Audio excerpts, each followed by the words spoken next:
Dapat yung mga leader ang ang mag-handle sa ating pong bansa, pero sila yung nag-aaway ngayon. Grabe, no? Nag-aaway sila sa harap-harapan.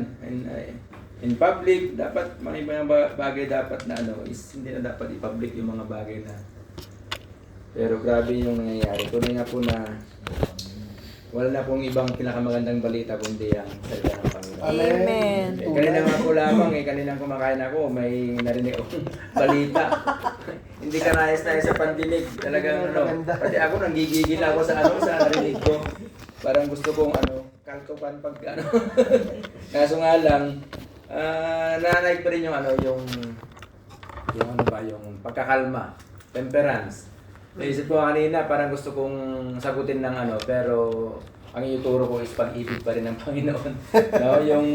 Yung pagiging anak ng Diyos pa rin yung dapat manaig sa buhay po natin. Amen. Kahit na parang gusto mo na ring kumawala dun sa sa galit, pero sabi ko kanina, chapter 3 pala kami pala ngayon. Binabanggit dun yung anak ng Diyos. So tayo po mga anak ng Diyos ay dapat talagang ganun yung buhay po natin. Hanggat merong pagkakataon na pumalma tayo, kalma pa rin tayo. Hanggat merong pagkakataon na maging pasensyoso tayo, magpasensya tayo. Amen. Kasi we are the son of God, di ba? We are the son and daughters of God. Kanina, yung napanood kong viral movie sa Pilipinas, yung pulis na tinulag niya yung isang rider, isang vlogger. Matagal na yun. So, alam mo yun? Sinipa niya. Sinipa niya. So, dumaos sa may C5. At nagkaroon ng confrontation ngayon between yung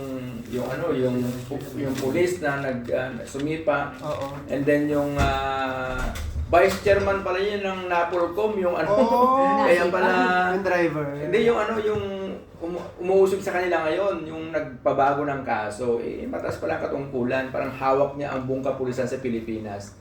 Kaya grabe yung yung sising-sisi yung pulis na yon, halos ayaw niya pakita yung mukha niya, halos ayaw magsalita. Kasi hiyang-hiya sa ginawa niya.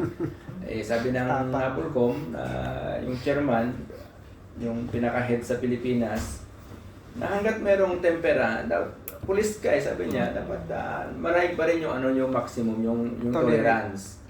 So, hindi nakapagpigil kasi nga, binuli siya ng rider, yung vlogger, hanggang sa suro napuno na rin, lumabas yung galit, tinadyakan niya yung tao, bumaligtad yung So, that's why. pinabago yung kaso ngayon, parang masisibak pa sa pwesto.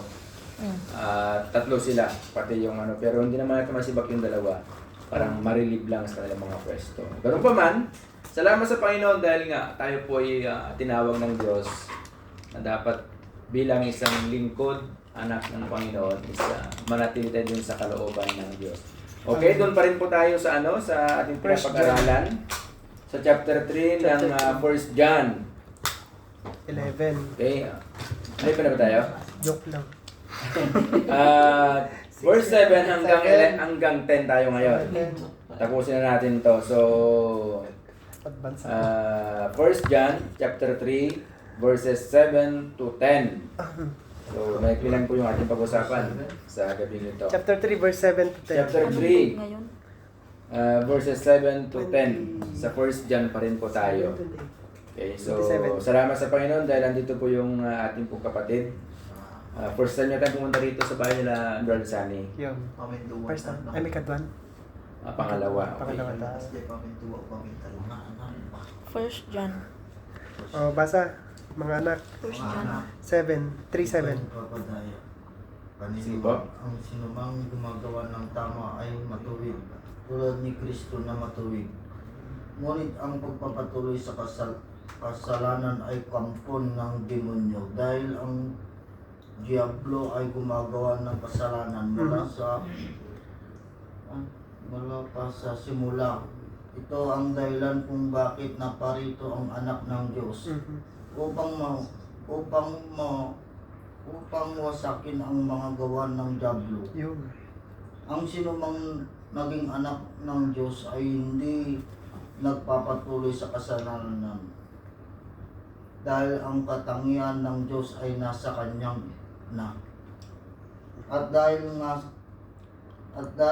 ang Diyos ay kanyang ama, hindi na siya nagpapatuloy sa kasalanan, At dito makikilala kung sino ang anak ng Diyos at kung sino ang mga anak ng Diablo. Ang lahat ng hindi gumagawa ng matuwid o hindi nagmamahal sa kanyang kapatid ay hindi anak ng Diyos. Amen. Amen. Okay. Ano po yung makapansin po natin dito sa lahat ng ating pong binasa from 7 to 10? Ano yung ating pong observation sa ating pong binasa? Ano ba yung pinapatungkulan niya? Ano ba yung recipient pinagsasabihan niya dito? About sa mga anak ng Diyos. Okay, about sa mga anak ng Diyos. Nung ating pong napag-aralan, sino-sino nga ba yung mga anak ng Diyos? Amen. Yung mga kumilala. Tayo pong kumikilala na si Jesus ay Anak ng Diyos. Diyos. Tayo po yung tumanggap Mm-mm. kay Jesus na bilang tagapagligtas po natin. So, we claim and declare na tayo po yung mga anak ng Diyos. So, dito po, kung atin pong mapapansin, dito sa pinakabuod po nito, pinapatungkulan po dito yung mga anak talaga ng Panginoon. At ito po yung mensahe sa mga anak ng Diyos. Hindi po ito mensahe sa mga hindi kumikilala sa Panginoon. So, ito po particularly sa mga tumanggap sa ating mong Panginoon. Sa verse 7 po, sa pambungat dito po, napakaliwanag po dito. Sabi po dito, mga anak. So, ibig sabihin,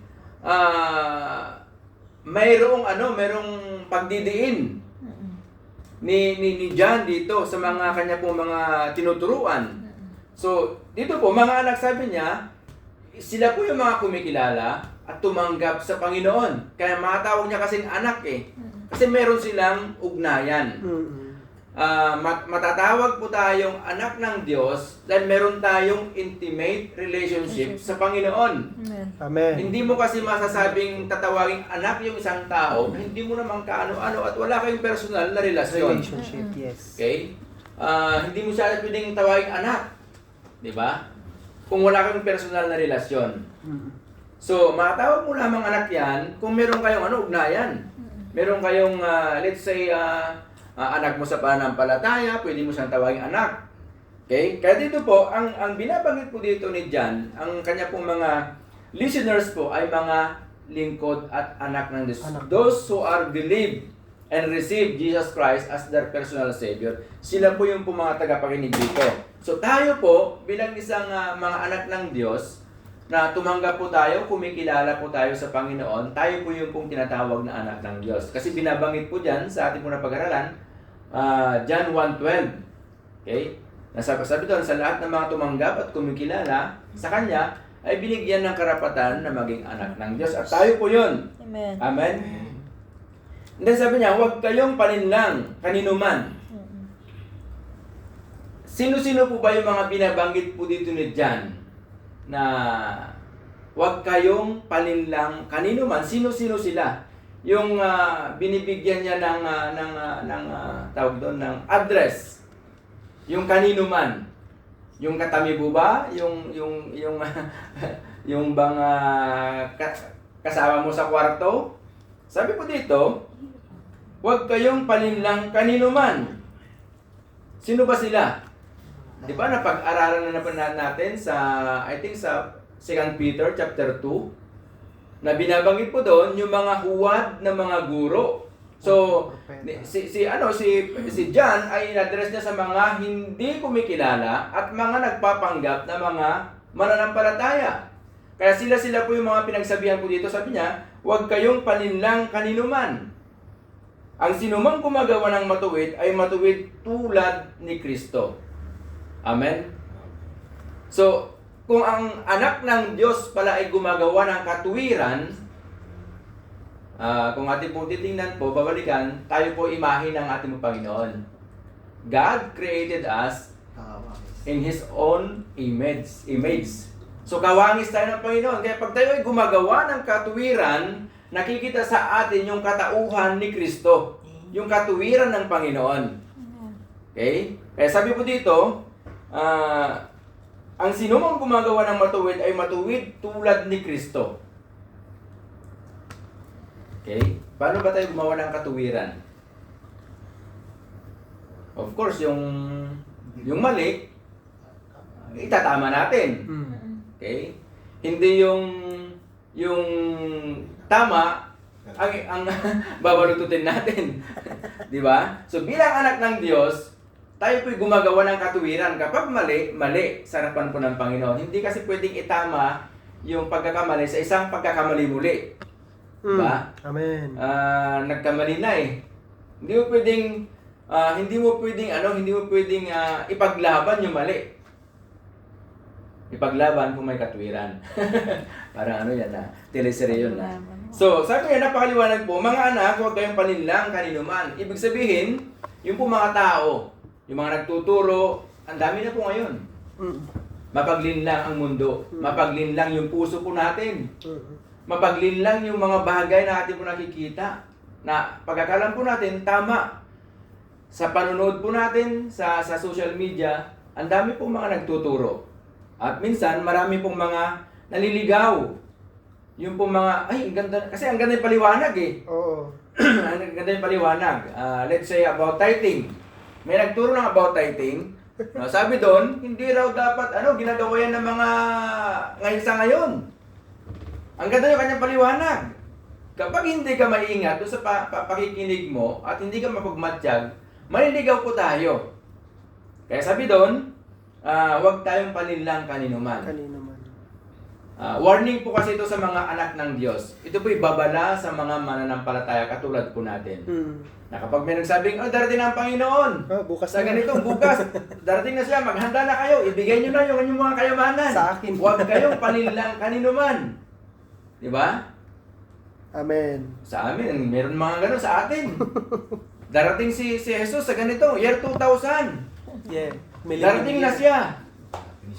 Di ba? Nasa ano na ako nun eh, nasa Taiwan ako nun eh. Parang tawag doon, mawawala na lahat ng mga sistema. Magiging zero kasi darating na ang Panginoon. 2026 na, dito pa rin tayo. Di ba? 10 years old pala. Wala kasing nakakaalam kung kailan darating ang Panginoon. Pag binabanggit sa Biblia, yung mga senyales kung kailan darating ang Misaya. Mm. Okay? So, huwag tayong paninlang. Pag sinabi niya, bukas makalawa, darating na siya, huwag tayong paninlang. We will stick the word of God. Okay? And then number 8, verse 8, ang nagpapatuloy sa pagkakasala ay kampon ng dyablo. Mm. Okay? Kampon ng dyablo sapagkat sa simula pa'y nagkakasala na ang dyablo. Kaya naparito ang anak ng Diyos upang mawasakin ang mga gawa ng dyablo. So maliwanag po dito, sa binabanggit sa verse 8, na ang mga tao o ang sinumang nagpapatuloy sa pagkakasala ay kanino daw po? Sa Diablo. Sino bang dyablo? Satanas. The father of lies. Di ba? So, lahat daw ng mga gumagawa. Pastor, di ka ba nahagawa ng pagkakamali? Inamin ko, nahagawa din po ako. Pero hindi ko araw-araw na ginagawa. Mayroong tendency, nahagawa ako. Pero hindi ko yung bang isinapapamuhay yung paggawa ng kasalanan. Iba kasi yung Intentional. patuloy na ginagawa. Kasi intentional yon. Mm. Parang normal lang sa buhay mo, sa routine ng buhay mo na parang walang conviction. Kasi normal lang yung pagkakasala. At walang sino mang anak ng Diyos na nagpapatuloy sa pagkakasala. Mm. Kasi when we say we are the son of God, dapat makita yung kabanalan ng Diyos sa buhay po natin. Amen. Makita na yung kabanalan niya, yung katuwiran niya ng ating mong Panginoon. Kasi hindi mo kasi masabing born again ako, anak ako ng Diyos, pero still, we are doing something wrong sa harapan po ng Panginoon. Yun. Di ba? At minsan, sinasadya natin. Yeah. Sinasadya natin magkasala. Eh dito po, sabi niya, walang sinumang nagpapatuloy sa pagkakasala at sila po yung mga kampo ng dyablo. Sapagkat, sabi niya sa verse sa B, sapagkat simula pa'y nagkasala na ang dyablo. So, sa simula pa, sa Garden of Eden, even sa taas, sa kalangitan. Siya kasi yung umaklas. Nagkasala na siya doon hanggang itinapon siya dito sa lupa. Kaya siya yung ruler ngayon dito sa mundo. At marami siyang gustong agawin Marami siyang gustong isama Isama. doon sa kanya pong kaharian. Dayain. Marami siyang gustong dayain. Sa kaya ayaw na ayaw niya yung ganitong pagtitipon natin, yung Yeah. pag-aaral natin ng salita ng Panginoon. Oo. Ayaw niya yan. Kaya ang ginagawa niya minsan, kung ano ang sinisiksik sa ating kaisipan. Huwag ka maniwala dyan kay Pastor. Makasalanan din yan. Okay? Sabi niya, sapagkat sa simula po ay nagkasala na siya. Kaya naparito, ano daw? Bakit daw naparito ang ating Panginoon? Upang wasakin ang gawa ng dyablo. Yun. So, paano po wasakin ang gawa ng kaaway sa buhay po natin? Of course, pagtanggapin po natin, paghariin po natin ang ating pong Panginoon sa puso po natin, doon niya wawasakin yung gawa ng kaaway.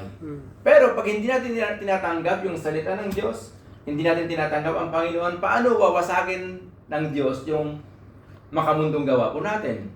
Not unless na meron tayong takot sa Panginoon, doon niya wawasakin yung gawa ng kaaway sa buhay po natin.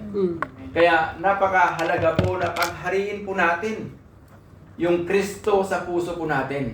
Yes. Kapag wala si Kristo sa puso po natin, 100% po mapapariwara ang tao. 100% po, hindi po siya lalago bilang isang mananampalataya. Pero kapag nagahari si Kristo sa buhay po natin, okay, kaya nating wasakin yung gawa ng kaaway sa buhay po natin. Kasi si Kristo ang mananaig. Si Kristo ang maghahari. Sabi doon sa Galatians chapter 2 verse 20, hindi na ako, sabi ni Pablo, ang naghahari sa sarili. Kundi na ako nabubuhay sa sarili ko, kundi si Jesus na namatay sa cross ng Kalbaryo. Ibig sabihin, sikapin po natin pagharian po tayo ng Panginoon. Kasi yan po yung pong purpose ng Diyos, yung plano ng Panginoon ever since before. Yung kasi yung plano ng Panginoon, yung maghari siya sa puso po natin. Amen. Yung siya yung maghari, siya yung mga siwa sa buhay po natin. Pero kapag hindi natin binibigyan ng pagkakataon mga siwa ang Panginoon sa buhay po natin, hindi po tayo magtatagumpay, hindi maging fruitful po yung buhay po natin bilang isang mananampalataya at bilang isang anak ng Diyos. Kaya nga po, napunta, sabi niya doon, napunta ang Panginoon, dumating ang Panginoon upang wasagin ang gawa ng kaaway. Ibig sabihin, sa buhay po natin, para mawasak po yung gawa ng kaaway sa buhay po natin, kailangan yung pagtanggap. Kailangan yung paghariin po natin ang Panginoon sa buhay po natin. Pero kapag tayo pa rin naghahari sa puso po natin, hindi niya mawawasakin. Yung sarili pa rin pa natin ang nasusunod. Yung buhay pa rin pa natin, yung kagustuhan pa rin natin ang nasusunod. May mga bagay na yung nais ng Diyos, yung parang gusto mong gawin yung ganito, pero hindi mo nagawa. Kasi minsan, nasusunod lagi yung ating pong flesh. Yung sarili po natin. Kasi, kaya sabi niya Apostol Pablo, ang number one ng kaaway ng tao, Sarili. hindi yung hindi yung katabi mo, yung sarili natin mismo. Kaya naniniwala po ako doon na sa kasabihan, hindi makakagawa ng kaaway sa buhay ng isang mananampalataya. Not unless nagagawin yung gusto mong kagustuhan sa buhay mo. Okay? Kaya sabi dito, napunta ang Panginoon, ang anak ng Diyos, ang ating Panginoong Jesus upang wasakin ang gawa ng kaaway sa buhay natin. Kaya we need to accept Jesus Christ. Tanggapin natin siya para maghari po siya sa buhay-buhay po natin.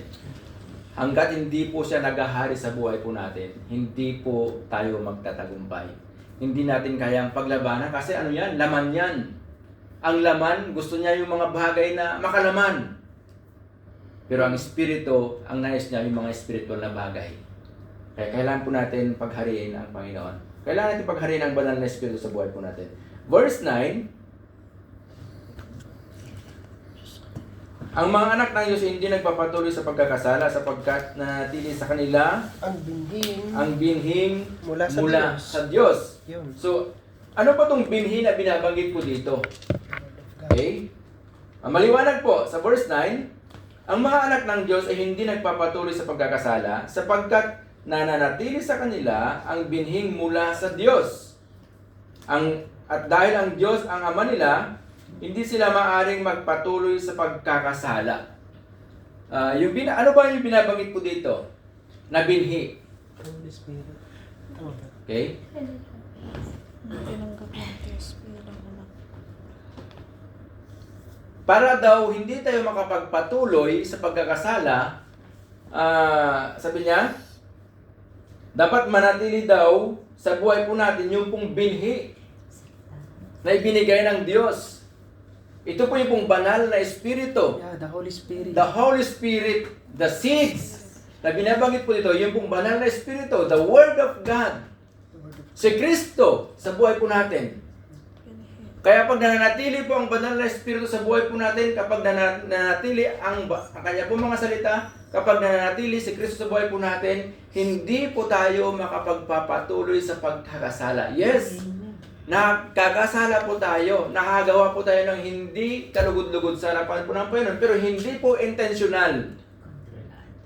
Minsan sa bugso ng ating pong damdamin. Kaya nga may pagturog sa salas eh. Ito testing ka tawag. Di ba? May mga bagay na ganun. Pero hindi natin araw-araw ginagawa, di ba? Di ba, si Rhea? Once a month lang. Once a month lang. Hindi natin araw-araw ginagawa. Kasi pag araw-araw, namumuhay tayo sa kasalanan.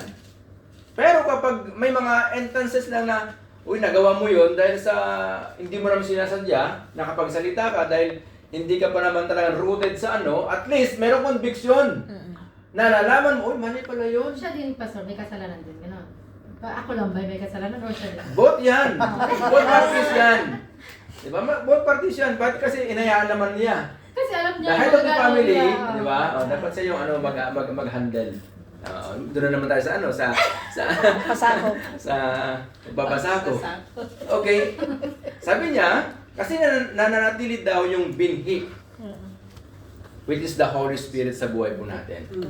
Kapag nanatili kasi ang banal na Espiritu, nagkukonvict yan. Uy, mali yan, anak. Yes. Huwag mong gawin yan. Amen. Gagawin mo pa lang, the Holy Spirit Will remind you. nagsasabi na, nagre-remind sa atin. Mali yan. Merong conviction. Pero kapag wala kang relasyon sa Panginoon, normal lang yan. Yes. Normal pumatay, normal bumaril, normal ka lang magmura kasi nga wala yung walang conviction eh. Walang sin. Walang pagbabago, walang transformation. Pero kapag merong pagbabago, nananatili si Jesus sa buhay po natin, nananatili ang kanya po mga salita, ang banal na Espiritu sa buhay po natin. Perfect yan. Ang buhay po natin. Amen. Siguro, makapag-isip ka man lang, at least nakapag-isip ka, mayroong kaya mo i-rebuke yung naisip mo hindi maganda. At hindi mo na isalita. Yun ang makagandahan doon. Kasi ang diablo, nagbabantay yan. Kung ano ang kahinaan po natin. Once na sinabi mo yung bagay na yun, doon ka papasukin. Kasi he is like a roaring lion, sabi doon sa 5:8 ng 1 Peter. Yes. Diba? Na naghahanap ng kanya pong masisila at malalapa. Ibig sabihin, kung ang kahinaan mo ay pagmumura, babantayan ka lagi niyan. Sige pa, magpura ka pa. Diba? Kapag uminit yung ulo mo, sige, uminit pa ang ulo mo. Hanggang sa may stroke ka na sa init ng ulo. Diba? Pero kapag sabi doon, walang anak ng Diyos na nagpapatuloy sa pagkakasala kapag nananatili sa kanila yung seeds, the Holy Spirit sa buhay po natin. Amen. So we need to accept. Kasi when we receive Jesus Christ, the Holy Spirit lives in our heart. Amen. At yun na po yung pong magiging tatak po natin. At binabanggit po dyan sa, I think, Ephesians o Philippians or Corinthians. Siya po yung naging tatak po natin. Na tayo po ay anak ng Diyos. 8:16 ng Romans. Your Spirit and the Holy Spirit testify that you are the Son of The God. Son of God. Amen. So siya po yung magtetestify na tayo po anak ng Diyos. Last verse. Dito natin makikilala kung sino ang mga anak ng Diyos at kung sino ang mga anak ng diablo. So, paano daw po natin makikilala yung kambing at saka tupa? At ang oso. Okay? Paano daw natin makikilala yung kambing at tupa? Puti. Puti. Sabi dito, Gawa. dito natin makikilala kung sino ang mga anak ng Diyos at kung sino ang mga anak ng diablo. Paano daw? Sabi niya, pakibasa po. ang sino man hindi gumawa ng ayon sa kalooban ng Diyos at hindi umiibig sa kanyang kapatid ay hindi anak ng Oh, Diyos. Yes. maliwanag. Ang sino mang hindi Gumagawa. gumagawa ng ayon sa kalooban ng Diyos at hindi umiibig sa kanyang kapatid ay hindi daw anak ng Diyos. Kaya mahalin po natin ang ating pong mga kapatid. Mahalin natin ang ating pong asawa. Yun. Huwag natin patulugin sa salas. Yun. Safe ka na. Ha? Safe ka na daw. Okay? Ako ang natutulog. Ang sino mang hindi raw gumagawa sa kalooban ng Panginoon ay sila daw po yung mga kampon ng Diablo. Okay? Kaya dinugtong sa verse 11, magmahalan tayo. Yun. Yun yung ating pag-uusapan by next meeting Next po meeting. natin. Diba? So, bilang anak ng Diyos, magmahalan po tayo. Bilang anak ng Diyos, pananatili natin si Kristo sa buhay po natin. Ang kanya pong mga salita. Why not na gawin natin yung ating pong naisip ko lang. Dahil since we are the son and daughters of God, magkaroon nga na ng memory verse. Yun. Every meeting ay mag-memorize po tayo ng kanya-kanyang verses. Okay, kanya na, Tiraya. Di ba? Di ba? Challenge po yan. So, gawin po natin, gawin natin official. So, by next meeting po, kung ano yung gusto nyo, i-memorize. Halimbawa, dyan 11:35. Mga favorite verse. Sinabi ni Brother, si Jesus ay umiyak. 11:30 na naman, si Jesus ay umiyak. Kanya mo din naman, nagkarasagin mo na ko na, di ba mo?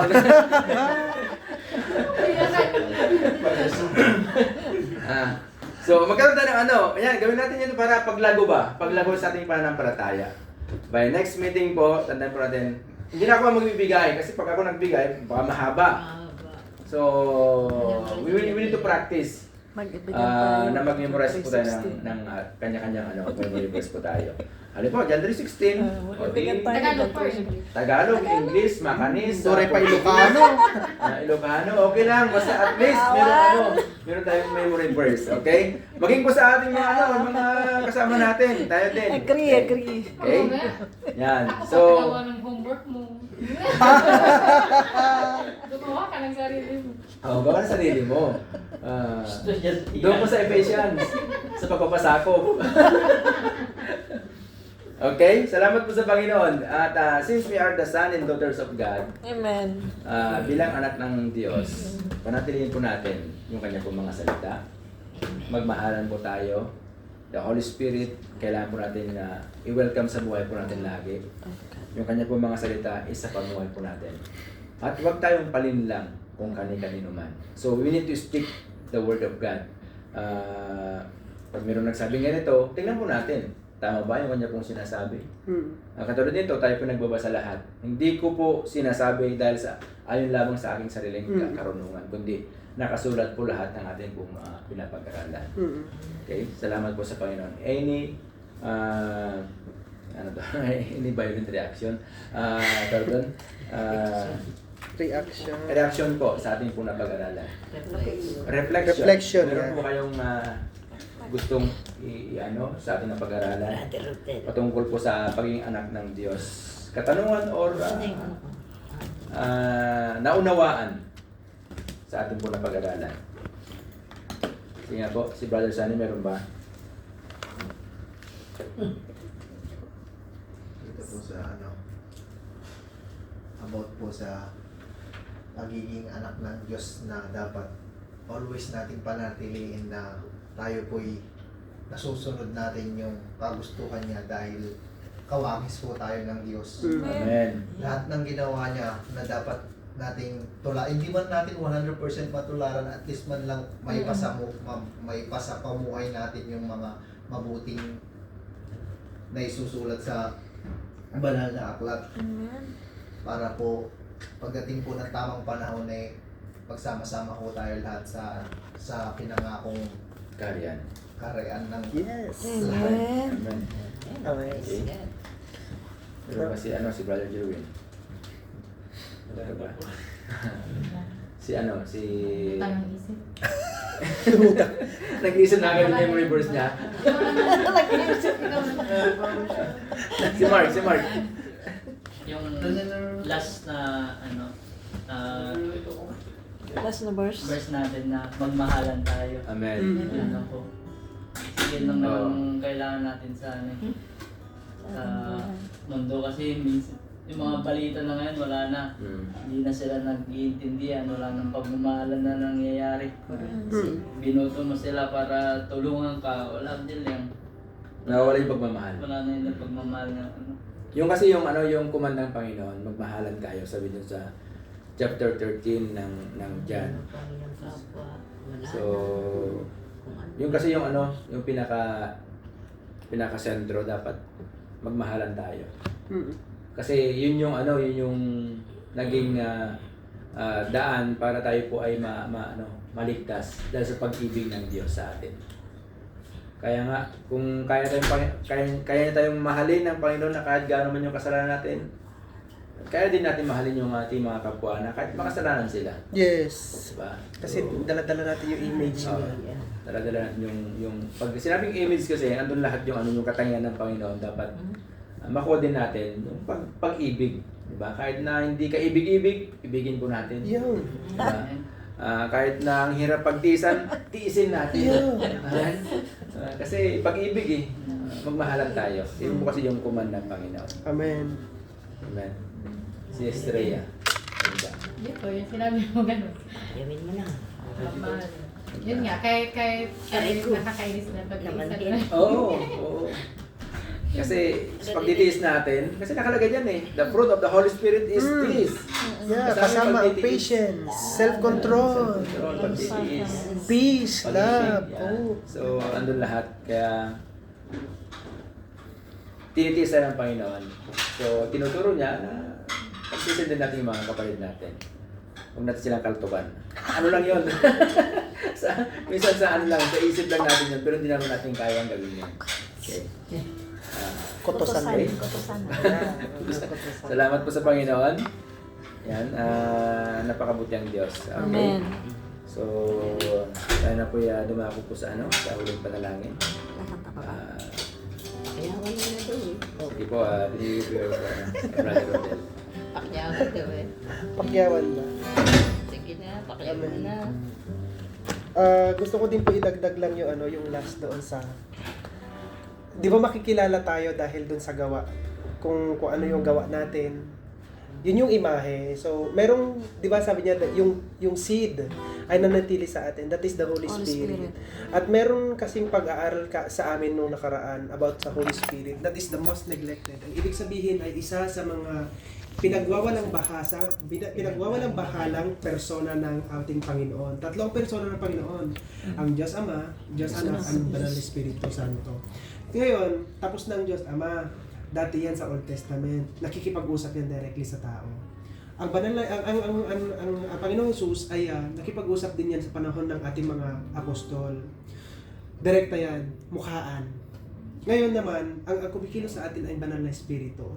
That is the most neglected kasi minsan kinakabahan ka na pero tinutuloy mo pa. Pagka papunta ka na sa pagkakasala, minsan bibigyan ka na ng conviction na mali iyan. Bibigyan ka ng conviction na iba yung kakahinatnan yan. So mararamdaman mo, pero tinutuloy mo pa. So mostly, ganun yung senaryo natin. Madalas na andun ka na, nagpapaalala, nagre-remind sa'yo tinatapik, pero sasabihin natin na tinutuloy pa rin natin.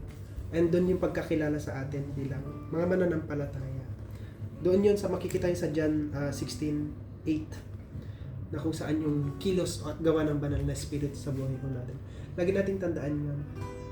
Napakaganda yung inooan ni Kuya Sunny na yung buhay natin dapat lagi nating i-present yung ating sarili bilang anak ng Diyos.